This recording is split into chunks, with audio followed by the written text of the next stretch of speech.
grandstand area. Bumabas na kami. Pero ano na yan, tapos na yung race. Si Peko, if I'm not mistaken, si Peko Bagnaia nag-champion. So that is it for the race dito sa Sepang Malaysia 2024 November 3. Time check, 4 o'clock. Yung init, in-expect na namin, pero yung ingay, grabe. Sobrang nakakapingi. So try natin doon. Yung exhibition sila doon. Punta tayo doon sa kabilang side.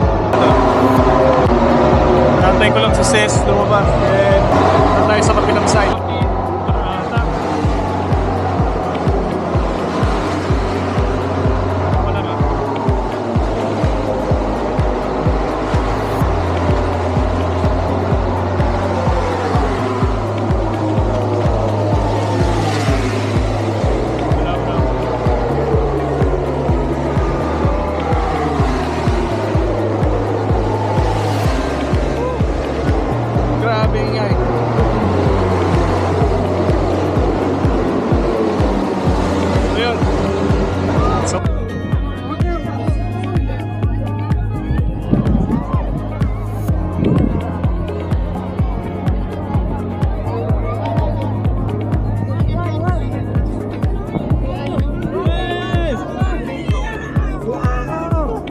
Okay, dito tayo ngayon sa racetrack mismo. Dito tayo sa starting grid, tapos yung first corner going doon.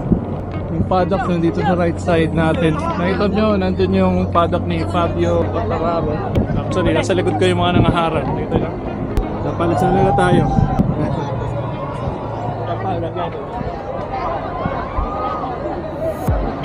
Ayan, ayan. Sino to? Sino to?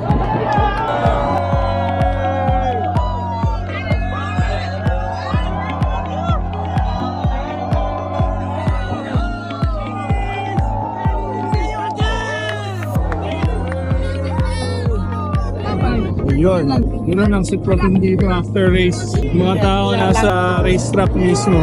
Time check mga ano na, 5 o'clock? Yeah, it's 5:10. 5:10 na. And ubos na yung tao dun. Wala nang tao dun sa likod namin. So yun, so tinatawag ng mga fan yung mga rider. Kasi yung mga rider nandun lang sa loob. So ginagawa nila, sinisigaw nila yung pangalan para lumabas. Papa-autograph sila or nangihingi sila ng mga merch, item. So yun. So nandun. Yung mga forward na nandun sila, Mark Marquez, Jorge Martin, nandun sa likod. Obviously, hindi na sila lumabas kasi galing sila sa press conference. Siyempre, panalo sila. Okay, so ngayon, palabas na tayo ng racetrack.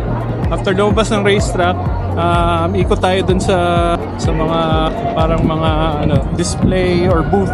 Actually, wala na naman ibang dadaanan, dun din. So yun, hanggang ma-exit tayo.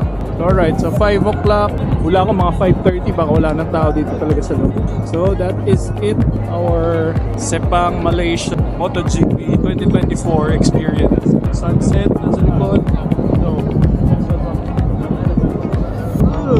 okay na rin, at least na-experience natin dito tayo sa race na. Alright. Again, see you all. Salamat sa mga nanood. Bye. Bye, honey. Voting